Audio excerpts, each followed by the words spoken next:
Mas, cara, quando a pessoa chega nesse papo emocional, isso me irrita num nível.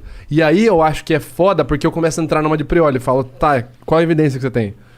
E aí é o perigo. Porque quando você vai comunicar ciência, ou quando você vai comunicar um ponto e você tem preocupação com aquele ponto ser percebido, você pode passar o ar de arrogante, que é o que eu entendo que muita gente viu da prioli. E os dados? E os dados? Ah, por coisa chata, não posso falar nada sem dados. E os dados? Monark, e os dados? Tipo, eu entendo... A imitação foi boa, tá? Mas as imitações do Vitor são boa zona. Mas eu entendo a galera ficar pistola com a Prioli e falar, ah, que menina arrogante. Porque é o que eu te falei. Do outro lado, e não tô usando o Monark como bode expiatório, mas do outro lado você tem uma galera, em qualquer lado que seja político, quando você tem um opositor, ele pode ter uma estratégia de fazer o quê? Engajamento emocional. Pô, mas e as crianças? Pô, mas eu não sei o quê. E aí você chega e fala assim, cara, tal coisa, você dá um dado. Aí a pessoa transforma todo o seu dado, ela te reduz no emocional. Vou dar um exemplo prático. Eu tenho vários vídeos falando sobre comportamentos de linguagem corporal e tem vídeos que eu faço críticas à teoria da linguagem corporal, com base científica. Eu falo, olha, isso aqui que falam não existe evidência, pelo contrário, existe evidência contrária. Aí vou falar uma situação que aconteceu, sem citar nomes, né? Ou citando nomes. Não, ainda não bebi o suficiente. Eu ia fazer uma palestra imediatamente após uma outra palestra de um outro professor. No discurso, enfim, na palestra dele, ele falava assim, olha... se a pessoa, se ela tocar muito no seu ombro, quer dizer que ela tá muito animada, porque o ombro é uma região lá, e aí se a taxísica aumentar, quer dizer que a pessoa tá demonstrando, então isso é um sinal de paquera positivo. E assim, dando uma de Monark, discordo, sabe? Tipo, cara, existe o básico de evidência pra falar isso. Mas aí o que acontece? A pessoa vai lá e faz essa palestra. Aí eu já tava assim, pronto pra subir e falar, cara, tem nada a ver, esse cara tá falando merda. O que o cara deixou antes de eu subir no palco? Porque eu imaginei que ele sabia que eu ia falar isso. Inclusive um aluno meu, ele era cego. E sabe o que ele usou na paquera? O que ele conseguiu usar na paquera? O toque no ombro. Porque ele sentiu o toque. E quando ele sentiu o toque, ele sabia que a menina estava afim dele.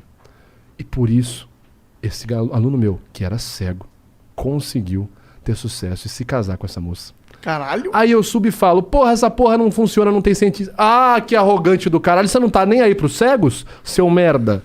Você entende o perigo que é essa linguagem emocional?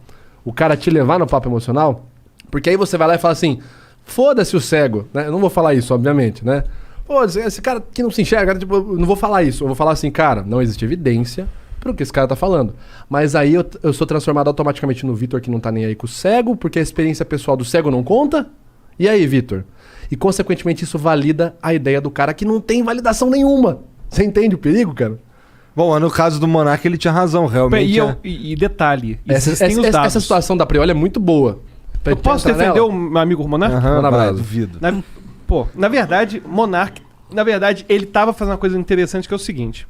Ele tava certo, mas ele não sabia o dado que comprova o que ele fala. E eu vou falar que dado é esse que comprova que tá certo.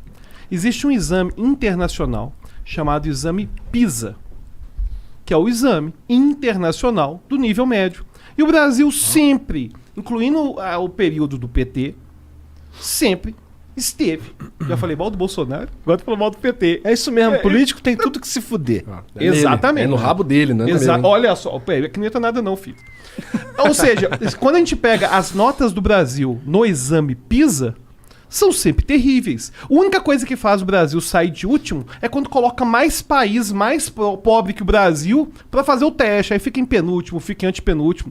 Mas a educação no Brasil, ela realmente vai de mal a pior. E existem dados objetivos em relação a isso. O ponto é que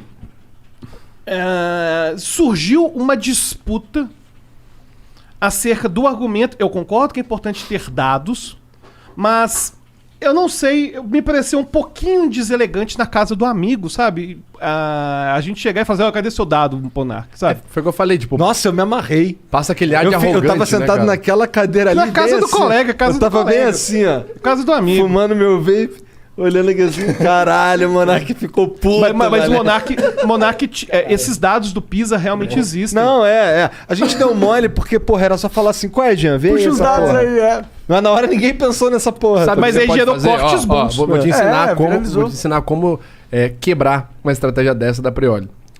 Tudo bem, quais os dados que você tem que embasam a sua argumentação? Você vai perguntando. Pô, a pessoa fala, quais os dados? Não, quais os seus dados?